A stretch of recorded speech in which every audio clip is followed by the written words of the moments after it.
Guys, welcome back to our channel TechTube. Today in this video I'm going to show you guys how you can fix TikTok not letting you follow anyone.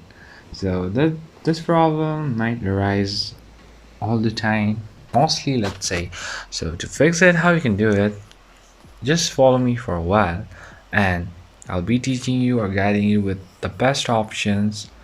And if you have any queries or any problem within the process, just let me know right away in the comment section. So now let's just get started. So firstly, just go to TikTok and check once if it's working or not for the final time. If it's not working, firstly just check your internet connection.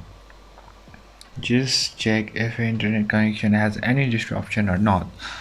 And another thing, what you can do is just go to profile and then go to three lines over here, just go to setting and privacy, and then go a bit down until you find free up space, and over here just clear the cache memory, just clear it and then try it.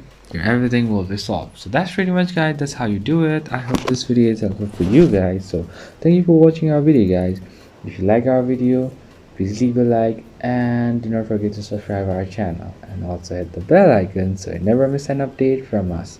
If you have any queries, just let me know in the comment section right away, and I'll see you guys again in our next video. Till then, stay safe, guys. Thank you for watching.